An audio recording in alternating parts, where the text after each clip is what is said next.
Hello दोस्तों, मैं हूं पवन कुमार गढ़कर और मैं लेकर आ चुका हूं सिक्स वीडियो ऑफ चैप्टर 2.2 जो कि है कैपेसिटर एंड कैपेसिटेंस। तो चलिए स्टार्ट करते हैं। पिछले वीडियो में हमने क्या देखा था? पिछले वीडियो में हमने देखा था पैरेलल प्लेट कैपेसिटर, है ना। इस वीडियो में हम जानने वाले हैं स्फेरिकल कैपेसिटर। जैसा कि मैंने आपको तीन तरह के कैपेसिटर बताए थे, parallel plate, spherical and cylindrical. तो हम तीनों को डिस्कस करने वाले हैं। अभी सेकंड पे हम जो कि है स्फेरिकल। तो चलिए स्टार्ट करते हैं। इसके पॉइंट क्या कहते हैं देख लेते हैं। This capacitor contain two sphere, one is earth and another is positively charge conductor. इसका मतलब क्या हुआ कि दो स्फेयर होंगे जो कि कोसेंट्रिक होगी, मतलब उनका सेंटर सेम होगा। मैं आपको डायग्राम के थ्रू अच्छे से समझाऊंगा। अभी आप केवल ऐसा समझिए कि दो स्फेयर है जो कि कोसेंट्रिक है और एक अर्थ है जो कि बड़ा वाला है और छोटा वाला जो है वो पॉजिटिवली चार्ज कंडक्टर है। मतलब एक कंडक्टर है और वो पॉजिटिवली चार्ज है, उसको चार्ज किया गया पॉजिटिव चार्जेस से। ओके, सेकंड पॉइंट क्या कहता है? सेकंड पॉइंट कहता है कि जो छोटा वाला स्फेयर है वो पॉजिटिवली चार्ज है, उसका रेडियस r1 लिया हमने, ठीक है, और बड़े वाले का r2 रेडियस है और वो अर्थ है जिसकी वजह से वो नेगेटिवली चार्ज हो गया है। ठीक है, वो आपको समझाऊंगा मैं कैसे होगा। चलिए स्टार्ट करते हैं। एक डायग्राम लेते हैं, छोटा स्फेयर लेते हैं और बड़ा स्फेयर लेते हैं। ठीक है, दो स्फेयर ले लिया हमने जो कि कोसेंट्रिक है, मतलब इन दोनों का सेंटर सेम है। ठीक है, अच्छा, अब इसके बाद क्या होगा कि मैं इसकी रेडियस r1 लूँगा और बड़े वाले स्फेयर की r2 लूँगा। ठीक है, दोनों की रेडियस आपको पता चल गई। अब उसके बाद मैं क्या कर रहा हूँ, जो छोटा स्फेयर है उसको पॉजिटिवली चार्ज कर रहा हूँ। ठीक है, और इससे होगा क्या, इससे होगा कि जो बड़ा स्फेयर है उस पर उसके जो चार्जेस होंगे, मतलब इलेक्ट्रॉन्स अपने आप इंड्यूस हो जाएंगे। जो नेगेटिव चार्ज है वो अंदर की तरफ आ जाएंगे और जो पॉजिटिव चार्ज है वो बाहर की तरफ आ जाएंगे। वैसे होगा पूरे में, लेकिन मैं आधे ही बना रहा हूँ। ठीक है, आपको बस बताने के लिए। उसके बाद फिर अगर मैंने इसको अर्थ कर दिया, अर्थिंग कर दी बड़े स्फेयर को, तो क्या होगा, ये जो पॉजिटिव चार्ज है जितने भी वो अर्थ के अंदर चले जाएंगे और नेगेटिव चार्ज ही बचेंगे। ठीक है, तो चलिए अब हम अच्छे से डायग्राम बना देते हैं। तो अभी अपने पास क्या हुआ कि जितने भी पॉजिटिव चार्ज बाहर वाले हैं वो चले गए और नेगेटिव वाले बच गए। तो ये सरफेस के अंदर है, सरफेस पर तो है लेकिन सरफेस के अंदर है नेगेटिव चार्ज बड़े स्फेयर में और छोटे स्फेयर में पॉजिटिव चार्ज सरफेस के बाहर है। ठीक है, चलो इतना हो गया। इससे क्या होगा, इससे होगा ये कि जो इसकी ये जो छोटा स्फेयर है इससे इलेक्ट्रिक फील्ड निकलेगी, क्योंकि मैंने आपको बताया था जितने भी पॉजिटिव चार्ज है उससे निकलती है और नेगेटिव की तरफ जाती है। तो जितने भी इलेक्ट्रिक फील्ड है वो कुछ ऐसी बनेगी, है ना। और ये बड़ा स्फेयर की वजह से इलेक्ट्रिक फील्ड अंदर आएगी, क्योंकि नेगेटिव चार्ज में हमेशा अंदर आती है, लेकिन ये इस तरफ से अंदर जा रही है। क्योंकि देखो बड़े स्फेयर में जितना भी अंदर है ना, कोई भी स्फेयर होता है वो चार्ज है, तो उसकी वजह से जो अंदर है इलेक्ट्रिक फील्ड हमेशा जीरो होती है और चार्ज हमेशा उसके अंदर वो तो इलेक्ट्रिक फील्ड में होता है, लेकिन इलेक्ट्रिक फील्ड जो होती है वो हमेशा अंदर जीरो होती है और वो हमेशा बाहर की तरफ जाता है या बाहर की तरफ से आता है। अगर वो नेगेटिव चार्ज है तो आएगा, पॉजिटिव चार्ज है तो वो जाएगा। ठीक है, आई होप आपको इतना समझ में आ चुका होगा। तो क्या कर रहा हूँ मैं, अभी ये इलेक्ट्रिक फील्ड यहाँ से बाहर निकल रही है। ठीक है, इतना आप समझिए। और ये नेगेटिव चार्ज इधर से ही आएगी, तो इसकी वजह से कोई इफेक्ट नहीं होगा अंदर। ठीक है, बाहर तो ये छोटे स्फेयर की वजह से ही केवल इलेक्ट्रिक फील्ड बाहर जा रही है। अब हमको क्या करना है, हमको निकालना है कैपेसिटेंस। इस पूरे कैपेसिटर का कैपेसिटेंस निकालें। तो हम एक कैपेसिटेंस का फॉर्मूला जानते हैं, C=Q/V होता है। तो इसमें हमें Q तो पता है ना, इसका चार्जेस वगैरह पता है कितना है, बस हमें चाहिए क्या, V मतलब पोटेंशियल डिफरेंस। तो यहाँ पर सपोज मैं इसको मान लेता हूँ पोटेंशियल डिफरेंस इसका B है और इसका पोटेंशियल डिफरेंस A है, छोटे स्फेयर का। ठीक है, ये पॉइंट का और ये पॉइंट का, तो इन दोनों के बीच में पोटेंशियल डिफरेंस निकालूंगा, क्योंकि यहाँ तो इलेक्ट्रिक फील्ड जीरो है और इधर बाहर भी जीरो रहेगी, तो फ़ायदा यहाँ पे तो है नहीं निकालने का, इसलिए मैं केवल इन दोनों का निकालूंगा। तो चलिए निकालते हैं potential difference. Potential difference between point B and A। ठीक है, तो वो क्या होगा, वो होगा पोटेंशियल नेट जो कि होगा VA माइनस VB। ठीक है, अब देखो VA क्या है, VA जो है वो ये है Q/R²। Q/R होता है ना, तो यहाँ पर R1 है इसलिए मैं ऐसा लिख रहा हूँ। ठीक है, और यहाँ पे माइनस का है, माइनस साइन हो जाएगा। अब यहाँ पे बड़े स्फेयर की वजह से क्या हो रहा है, क्योंकि यहाँ भी चार्जेस Q ही है और यहाँ भी चार्जेस Q ही है इसीलिए, और यहाँ पे रेडियस कितनी है, R2। ठीक है, अब अगर मैं इसको सॉल्व करता हूँ तो Q के अगर मैं कॉमन लेता हूँ तो ये हो जाएगा R2 माइनस R1/R2R1। ठीक है, अगर आप इसको सॉल्व करोगे तो ऐसे ही आएगा। तो हमारे पास V आ गया इतना। अब हम कैपेसिटेंस निकालेंगे। अगर हम कैपेसिटेंस निकालते हैं तो उसका फॉर्मूला होता है Q/V। ठीक है, अब यहाँ पर हम ये V की वैल्यू इसमें रख देंगे। ठीक है, तो ये हो जाएगा C=Q/K/R2 माइनस R1, और ये जो नीचे वाला है वो ऊपर चला जाएगा, वो होगा R2/R1। तो यहाँ से Q से Q कट जाएगा, तो इसका फाइनल क्या होगा, फाइनल होगा ये 1 मिनट, फाइनल कैपेसिटेंस होगा पीछे जाके देखते क्या था। हाँ, तो ये बच रहा है R2 R1, ये बचेगा R2 R1 by K R2 minus R1।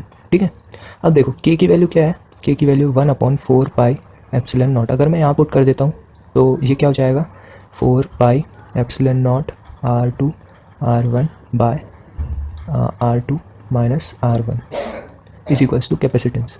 ठीक है, तो ये वैल्यू होती है कैपेसिटेंस। अगर हम स्फेरिकल कैपेसिटर की बात करें तब ये एक्सप्रेशन हमें यूज़ करना है जब भी क्वेश्चन में आता है। एक दो क्वेश्चन इससे बन जाते हैं, इसलिए इसको ये फॉर्मूला थोड़ा इंपॉर्टेंट है, आपको याद करना पड़ेगा। आप 2-4 बार डेरिवेशन इसका करके देखोगे तो आपको अपने आप याद हो जाएगा। ठीक है, और क्वेश्चन भी करके देख सकते हो। तो चलिए अब नेक्स्ट देखते हैं जो कि सिलेंड्रिकल कैपेसिटर। सिलेंड्रिकल कैपेसिटर मतलब क्या होता है, सिलेंडर होता है, 2 सिलेंडर है आपस में कोइंसाइड कर रहे हैं और उसका हमें कैपेसिटर बना दिया। चलिए देखते हैं।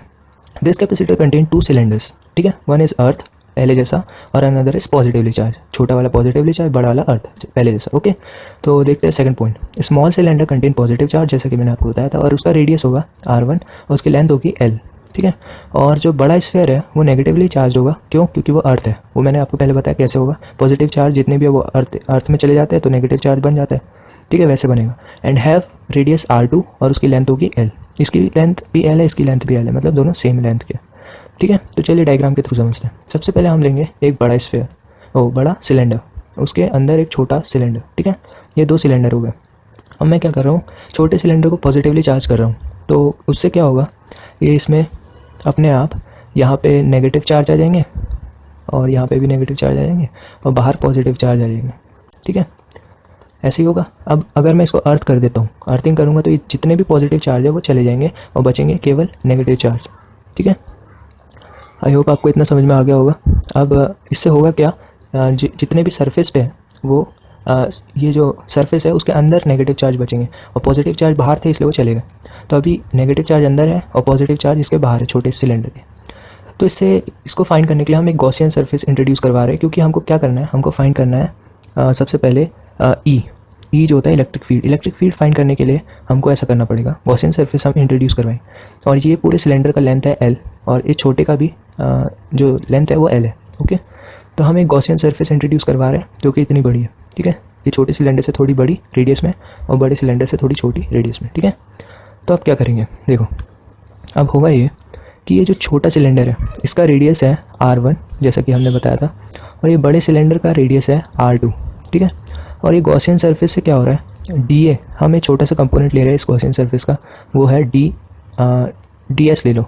ठीक है, DS, तो DS का कंपोनेंट इस तरफ है और इलेक्ट्रिक फील्ड जो है वो छोटे से बड़े की तरफ जाएगी, वो इस तरफ ही जाएगी।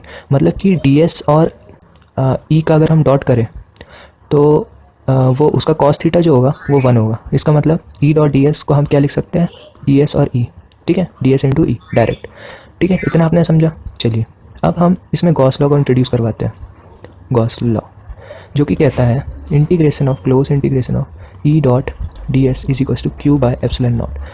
अब होगा क्या कि ये तो DS E लिख सकते हैं इसको डायरेक्ट, तो मैं इसको लिख देता हूँ E DS। क्यों? क्योंकि इसके बीच में जो एंगल है वो 0 है इसीलिए।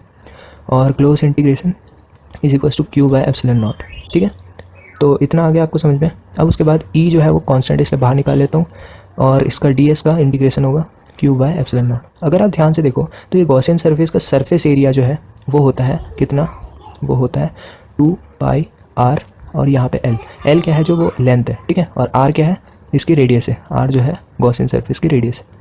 ठीक है, आई होप आपको समझ में आ गया होगा इतना। और ये है Q बाय एप्सिलॉन नॉट इधर। तो यहाँ से अगर मैं E निकालूँ तो E कितना आएगा मेरे पास, E आएगा Q by 2 pi R L epsilon naught. ठीक है, ये मैं इसको फर्स्ट दे देता हूँ अभी। तो मेरे पास E आ गया। अब मेरे को एक रिलेशन पता है E is equals to minus DV by DR। ठीक है, ये चीज़ मुझे पता है। तो मैं क्या करूँगा, DV is equals to minus E DR कर दूँगा। ठीक है, अब इसको इंटीग्रेट कर दूँगा। इंटीग्रेट करने से क्या होगा, मेरे पास आ जाएगा V is equals to minus integration of E DR। ये मैं सेकंड रिलेशन बना रहा हूँ, इसको सेकंड पॉइंट दे देता हूँ। अब मेरे को पोटेंशियल डिफरेंस निकालना है, तो पोटेंशियल डिफरेंस मैं इससे निकाल सकता हूँ। अब देखो यहाँ पे पोटेंशियल किसका ज़्यादा होगा, यहाँ पे पॉजिटिव है और यहाँ पे नेगेटिव है। ठीक है। तो पोटेंशियल हमेशा यहाँ से, इलेक्ट्रिक फील्ड हमेशा यहाँ से यहाँ जाएगा, और मैं जानता हूँ कि इलेक्ट्रिक फील्ड जहाँ से स्टार्ट होती है वहाँ सबसे ज़्यादा पोटेंशियल होता है। तो मैं क्या करूँगा, ये जो इसको ए पॉइंट दे दूँगा, इसको बी पॉइंट दे दूँगा, तो पोटेंशियल डिफरेंस क्या होगा, V A minus V B, ठीक है, जो कि इक्वल है minus integration of E D R के। ये चीज़ मेरे पास है, ठीक है। अब मैं इसको फर्दर सॉल्व करता हूँ। तो चलिए स्टार्ट करते हैं इसको सॉल्व करना। वो क्या था मेरे पास, अभी जो रिलेशन था वो था V A minus V B is equals to integration of E D S, ठीक है। अब ई की वैल्यू मैं रख दूंगा फ्रॉम फर्स्ट ई की वैल्यू रखूँगा, जो कि V A minus V B is equals to क्या हुआ, इंटीग्रेशन ऑफ क्या थी वो वैल्यू थी Q by 2 pi R L epsilon naught, okay. तो वो वैल्यू थी Q by 2 pi R L epsilon naught, और ये था यहाँ पे डी एस, ठीक है। अच्छा, अब मैं क्या करूँगा, V A minus V B is equals to integration of Q D S. तो ये देखो क्यू, यहाँ पे क्यू तो कांस्टेंट है, ठीक है, 2 पाई एल एप्सिलॉन नॉट, ये भी कांस्टेंट है। तो इंटीग्रेशन किसका होगा, इस इंटीग्रेशन होगा डी एस बाय आर का, है ना। अच्छा, अब मैं इसकी लिमिट कहाँ से कहाँ तक होगी, इसकी लिमिट होगी R1 से R2 तक, क्योंकि मैंने यही दिया था, ये R1 था, ये R2 था, जैसा कि आप जानते हो। तो ये लिमिट यहाँ से यहाँ तक होगी, ठीक है। अगर मैं इसको और सॉल्व करता हूँ तो ये क्या होगा, V A minus V B is equals to मेरे पास आएगा Q upon 2 pi L epsilon naught, और ये होगा लॉग ऑफ R, क्योंकि मैं जानता हूँ 1/r का इंटीग्रेशन log ऑफ R होता है, और यहाँ R2 है, यहाँ R1 है। तो अगर मैं इसको फर्दर सॉल्व करता हूँ तो V A minus V B क्या आता है मेरे पास, वो आएगा Q by 2 pi L epsilon naught, और लॉग ऑफ आएगा मेरे पास R2 बाय R1, ठीक है, ये चीज़ आएगी। अब अगर मैं इसकी बात करता हूँ तो ये V है, और अब मुझे निकालना है इसका कैपेसिटेंस क्या होता है, Q अपॉन V होता है। तो अगर मैं इसमें पुट करता हूँ वैल्यू तो ये हो जाएगा Q बाय, और ये यहाँ V की जगह ये पुट कर रहा हूँ पूरा, तो ये होगा Q log of R2 by R1, और ये सारा ऊपर चला जाएगा, वो होगा 2 पाई एल एप्सिलॉन नॉट, और ये Q से Q कट जाएगा। तो मेरे पास फाइनल जो C की वैल्यू आएगी वो आएगी, फाइनल C की वैल्यू है 2 pi L epsilon naught by log of R2 by R1, ठीक है। तो ये है मेरे पास एक्सप्रेशन C का, मतलब कैपेसिटेंस एक सिलेंड्रिकल कैपेसिटर की। जब भी मैं सिलेंड्रिकल कैपेसिटर की बात करूं तो मुझे ये वाला फॉर्मूला लगाना पड़ेगा अगर कैपेसिटेंस निकालना है तो, ठीक है। तो आई होप आपको ये वीडियो समझ में आई होगी, एंड 7th वीडियो देखने के लिए आप डिस्क्रिप्शन में लिंक प्रोवाइडेड है, वहाँ जाकर